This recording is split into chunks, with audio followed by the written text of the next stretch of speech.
Salam Bapak Ibu Saudara yang dikasihi Tuhan. Saya percaya sekalipun kita beribadah tidak di gedung gereja, tetapi Allah yang kita sembah adalah Allah yang maha hadir, maka tidak ada keraguan dalam diri saya sedikit pun. Allah hadir bersama dengan kita saat ini. Bapak Ibu Saudara yang dikasihi Tuhan, baru saja kita merayakan Paskah. Walaupun di tengah kondisi situasi bangsa dan negara ini, tetapi kita percaya bahwa berkat kemurahan Allah masih menyertai kita, sehingga kita dapat beribadah bersama dengan keluarga di rumah kita masing-masing. Mari saya ajak Bapak Ibu sekali lagi untuk kita berdoa sebelum kita mendengarkan kebenaran firman Tuhan. Bapa di surga, kami menghampiri tahta-Mu, sujud di kaki-Mu, menyerahkan hati kami untuk Engkau taburi dengan kebenaran firman-Mu. Berbicaralah saat ini melalui hamba-Mu, sehingga kami Tuhan boleh dituntun melalui kebenaran firman-Mu yang akan sama-sama kami renungkan. Dalam berkat nama Tuhan Yesus, kami mengucap syukur dan berdoa. Haleluya, amin. Saat ini kita akan sama-sama merenungkan satu kebenaran firman Tuhan yang tentu erat kaitannya dengan peristiwa Paskah yang baru saja kita peringati. Bahwa Paskah merupakan bukti kasih Tuhan bagi kita. Oleh karena itu, saat ini kita akan sama-sama merenungkan satu topik kebenaran firman Tuhan yang berbicara bahwa kasih-Nya tidak pernah gagal atau His love never fails. Bapak Ibu Saudara yang terkasih dalam Tuhan, sebagai landasan renungan firman Tuhan, mari kita akan buka dalam kitab 1 Korintus pasal 13 ayat yang ke-8. Saya akan bacakan untuk Bapak Ibu Saudara sekalian, demikian firman Tuhan. Kasih tidak berkesudahan, nubuat akan berakhir, bahasa roh akan berhenti, pengetahuan akan lenyap. Izinkan sekali lagi saya membacakan teks ini. Kasih tidak berkesudahan, nubuat akan berakhir, bahasa roh akan berhenti, pengetahuan akan lenyap. Bapak Ibu Saudara yang dikasihi Tuhan, dalam sastra Yunani biasanya ada satu kebiasaan bahwa ketika penulis ingin menekankan satu poin tertentu dalam suatu kalimat, maka frase inti yang ingin ditekankan itu akan ditaruh di depan atau di awal kalimat. Oleh karena itu kalau kita refleksikan dengan ayat ini, maka penulis bukan sedang membahas inti dari nubuat, bahasa roh, pengetahuan, tetapi yang mau penulis tekankan di sini ialah kasih. Kalau kita kontekstualisasikan dengan bahasa yang sering kita pakai, maka kira-kira kalimatnya akan seperti ini. Nubuat akan berakhir, bahasa roh akan berhenti, pengetahuan akan lenyap, namun kasih tidak berkesudahan. Ini merupakan satu penggalan dari surat yang ditulis oleh Rasul Paulus kepada jemaat yang ada di Korintus.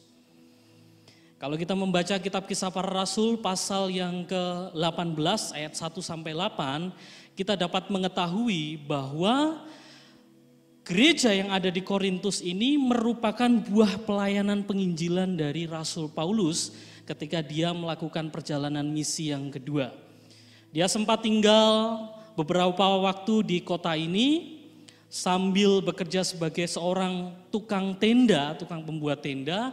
Paulus memberitakan Injil Kerajaan Allah sehingga ada banyak jiwa yang dimenangkan di sana. Jiwa-jiwa itu berkumpul di satu tempat, membentuk satu komunitas Kristen, kemudian berkembang dan menjadi satu gereja lokal, dan kita kenal dengan gereja yang ada di Korintus. Yang menarik, di gereja ini Paulus sempat berkata dalam surat yang sama, 1 Korintus pasal pertama ayat yang ke-7, bahwa jemaat yang ada di Korintus tidak kekurangan dalam satu karunia pun. Wow, ini dahsyat sekali. Karena Allah menganugerahkan rahmat-Nya yang luar biasa kepada jemaat yang ada di Korintus. Jemaat ini dikatakan tidak berkekurangan satu karunia pun. Ini memberitahu kepada kita bahwa jemaat yang ada di Korintus ini memiliki berbagai macam karunia, melebihi bahkan jemaat-jemaat di kota lain. Ini merupakan satu rahmat Tuhan bagi gereja yang ada di Korintus. Tetapi rahmat Tuhan yang luar biasa ini ternyata menjadi satu titik kejatuhan orang-orang yang ada di Korintus. Mengapa?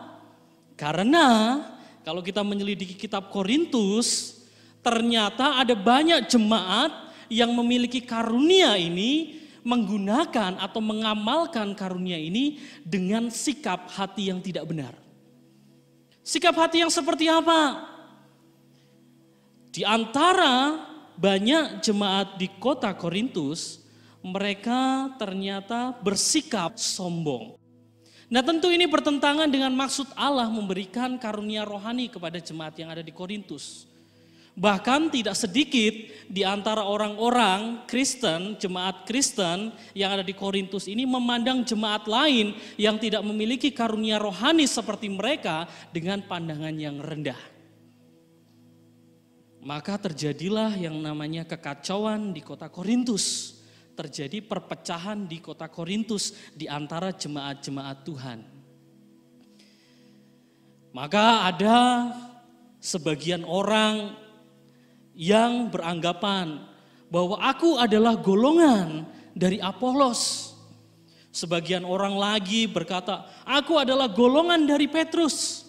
Sebagian lagi berkata, aku adalah golongan Paulus. Sebagian lagi berkata, aku golongan Tuhan Yesus. Ini kondisi jemaat yang ada di Korintus.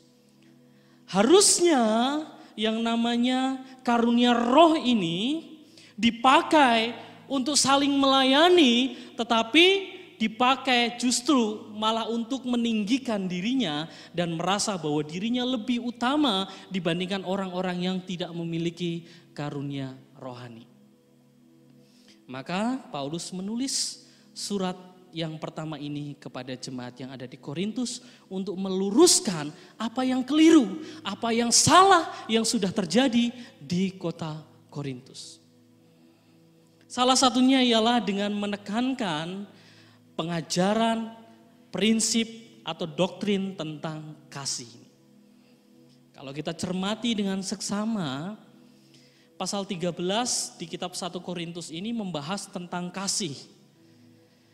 Yang lebih menarik ialah pasal ini diletakkan di antara dua pasal 12 dan pasal 14 yang membahas tentang karunia roh.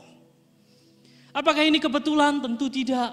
Paulus memiliki maksud dan tujuan mengapa di antara dua pasal, yaitu pasal 12 dan pasal 14 yang membahas tentang karunia roh, Paulus menempatkan pasal yang berisi tentang kasih ini di tengah-tengah. Paulus hendak berkata kepada jemaat yang ada di Korintus pada waktu itu bahwa apa yang terpenting yang harus mereka kejar melebihi karunia-karunia rohani yang Tuhan sudah limpahkan kepada mereka, mereka sudah abaikan, yaitu kasih. Kasih merupakan motivasi di mana orang Kristen menggunakan yang namanya karunia rohani. Sehingga seharusnya ketika seseorang menggunakan karunia rohani itu didasari dengan kasih melayani sesama mereka. Tetapi jemaat Korintus sudah lupa hal ini sehingga Paulus mau menekankan dasar di mana orang-orang Korintus harus menggunakan kasih ketika mereka mengamalkan yang namanya karunia rohani. Ternyata kasih ini merupakan satu solusi untuk persoalan yang dihadapi oleh jemaat yang ada di Korintus. Bapak Ibu, jemaat di sana begitu mengejar yang namanya kasih, yang namanya karunia rohani. Apakah itu salah? Tentu tidak salah. Kalau kita mengharapkan karunia rohani Tuhan berikan kepada kita. Tetapi yang menjadi salah ialah ketika kita kehilangan dasar untuk apa kita memiliki karunia rohani tersebut.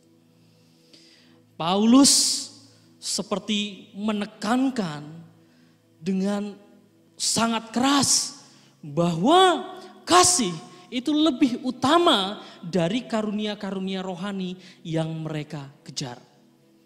Hal itu dapat kita lihat di pasal 13 ayat pertama sampai yang ketiga. Dikatakan di sana bahwa kasih itu lebih utama dari sekedar berkata-kata dengan bahasa manusia, bahkan dikatakan bahasa malaikat. Ayat yang pertama saya akan bacakan. Sekalipun aku dapat berkata-kata dengan semua bahasa manusia dan bahasa malaikat, tetapi jika aku tidak mempunyai kasih, aku sama dengan gong yang berkumandang dan canang yang gemerincing. Ya. Ada satu karunia rohani yang dikejar oleh jemaat pada waktu itu, yaitu karunia berbahasa roh. Tetapi Paulus dengan jelas di ayat yang pertama di pasal 13 bahwa harus lebih utama mengejar kasih dibandingkan kecakapan atau karunia berbahasa ini.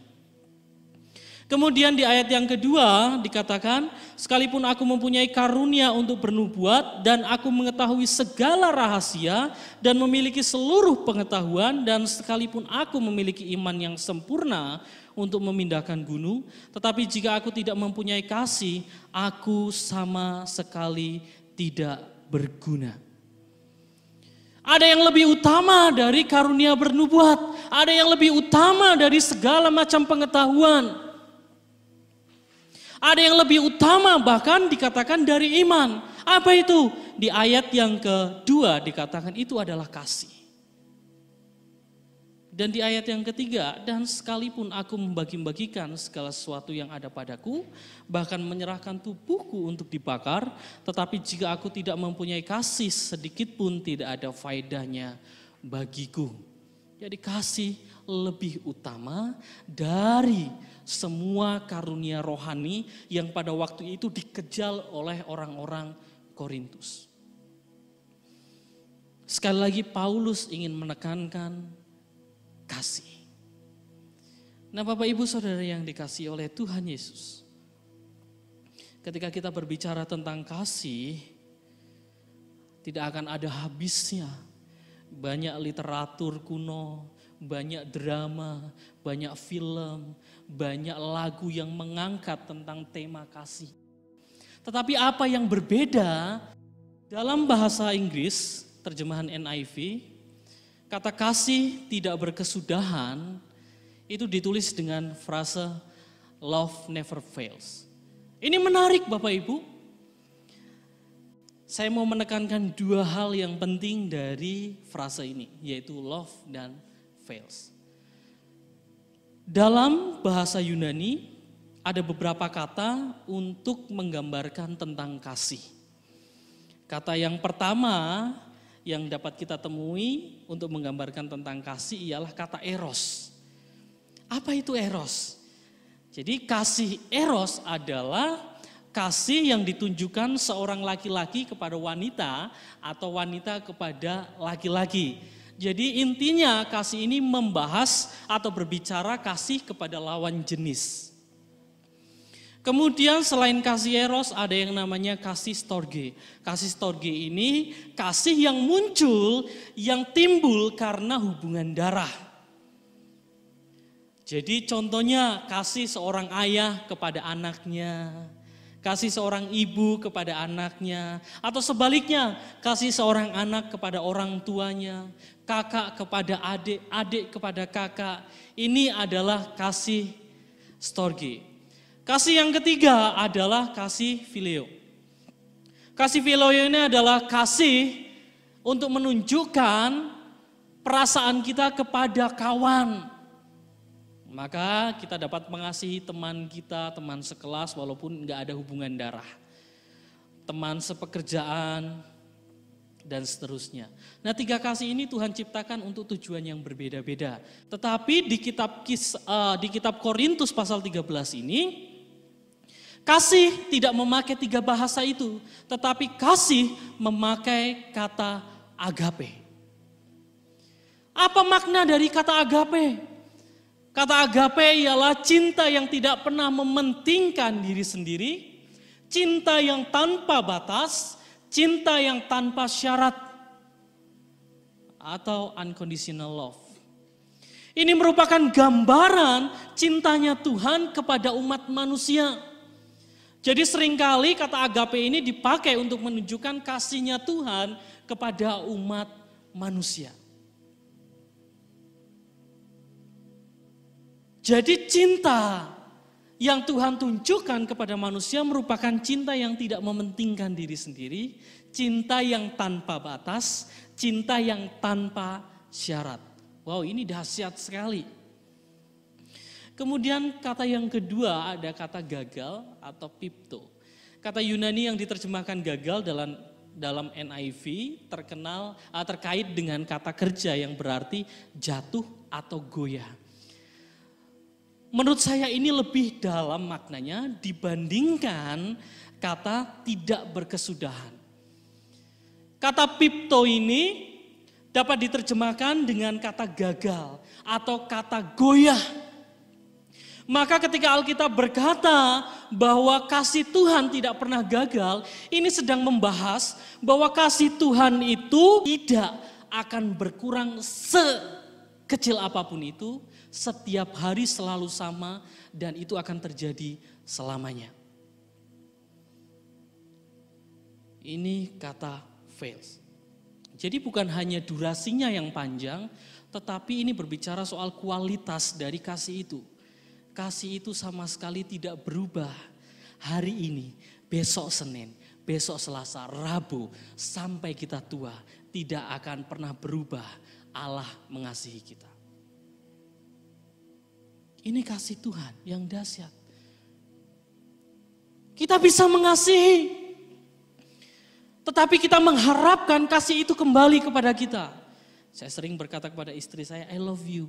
Tetapi ketika dia tidak membalas, saya langsung akan berkata, kok kamu gak balas sih? Kamu gak cinta lagi sama aku ya? Saya berkata, I love you. Supaya apa? Supaya saya mendengar pengakuan dari dia bahwa dia juga mencintaiku. Tapi ketika saya tidak mendengar hal itu, saya bisa saja kecewa, saya bisa saja tersinggung, saya bisa saja marah. Tetapi tidak demikian dengan kata agape. Ketika Allah mencurahkan kasih-Nya untuk manusia, Dia sama sekali tidak menuntut balas. Karena apa? Kasih-Nya tidak mementingkan dirinya sendiri.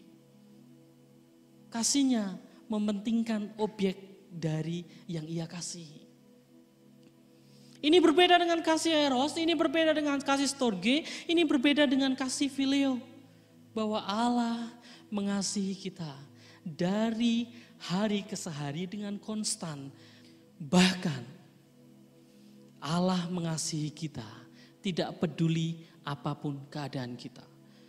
Bapak Ibu, saya percaya, saya juga bahwa kita tidak pernah terlepas dari dosa. Kita sudah berusaha tapi kadang-kadang kita terjatuh dengan dosa yang lain.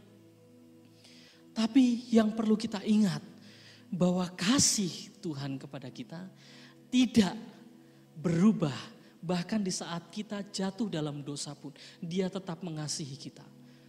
Tetapi ini bukan berarti bahwa kita seenaknya dapat berbuat dosa. Karena ingat, Allah membenci dosanya, bukan membenci kita. Allah mengasihi kita dengan kasih agape, ini berarti bahwa Allah mengasihi kita dengan kadar kasih yang sama setiap harinya. Allah tidak pernah downgrade kasih-Nya untuk kita. Kasih-Nya selalu sama. Dari dulu 2000 tahun yang lalu ketika Dia memberikan anaknya untuk mati di kayu salib, tetap sama kasih-Nya sampai sekarang. Dan karena Allah mengasihi kita dengan kasih agape, maka kita tahu bahwa Allah adalah pribadi yang paling mengasihi kita di antara semua orang, bahkan yang terdekat dengan kita. Bapak Ibu Saudara yang terkasih Tuhan, kasih itulah yang Allah tunjukkan kepada umat manusia. Allah tidak mati untuk murid-muridnya saja. Allah tidak mati untuk orang-orang yang mengasihi, yang menerimanya saja. Tetapi Yesus mati untuk orang-orang yang bahkan menolak. Untuk orang-orang yang mencambuk Dia. Untuk orang-orang yang memaku tangan dan kakinya. Maka ketika kita menyadari bahwa kasih Allah adalah kasih yang tidak pernah gagal dalam hidup kita, mari kita bersyukur. Walaupun kondisinya kita mengalami kesesakan, kita mengalami banyak pergumulan di tengah kondisi bangsa dan negara kita, tetapi marilah kita ingat, ada pribadi yang masih tetap mengasihi kita. Ada pribadi yang kasihnya tidak berkurang dari dulu, sekarang, sampai selamanya. Dan karena kita tahu bahwa Allah mengasihi kita dengan kasih agape ini, sama seperti apa yang Paulus sarankan di pasal yang ke-13, mari kita mempraktekkan kasih itu kepada semua orang. Kasih agape bukanlah kasih yang alami muncul dalam diri manusia. Kasih ini adalah kasih Allah kepada umat manusia. Tapi syukur kematiannya membawa penyelesaian dosa pelanggaran kita.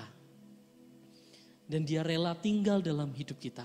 Maka saya percaya bahwa ketika Allah tinggal dalam hidup kita, kasih Tuhan atau kasih agape ini dapat kita praktekkan kepada semua orang. Mari saya ajak kita untuk mempraktekkan kasih ini kepada sesama kita. Kita tunjukkan perhatian, kita tunjukkan kasih kita kepada anggota jemaat yang lain yang sedang kesusahan, kepada tetangga kanan kiri kita. Mari, sekali lagi, Allah mengasihi kita dengan kasih agape. Kita bersyukur dan kita mempraktekkan kepada orang lain. Kita berdoa. Bapa di surga, kami bersyukur untuk pengajaran firman-Mu. Sungguh, kadang-kadang kami tidak sadar bahwa ada pribadi yang mengasihi kami lebih dari apapun. Bahwa cinta-Mu tidak pernah luntur bagi hidup kami. Tetapi melalui pengajaran firman-Mu ini, kami diingatkan kembali supaya kami Tuhan bersyukur karena ada pribadi yang terus mengasihi kami. Sementara seringkali kami jatuh dalam dosa, tetapi cinta-Mu tidak pernah berkurang dalam hidup kami. Maka kami mau Tuhan mempraktekkan kasih ini kepada sesama kami. Dalam berkat nama Tuhan Yesus, kami bersyukur dan berdoa. Haleluya. Amin. Saya persilakan kepada Pak Lambert untuk menutup.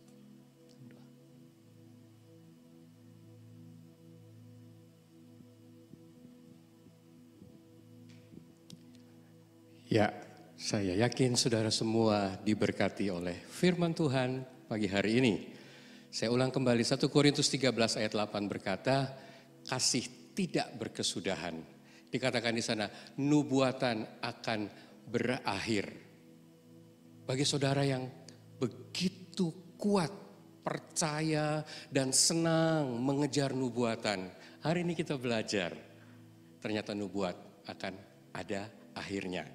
Dan juga dikatakan bahasa roh bahkan akan berhenti.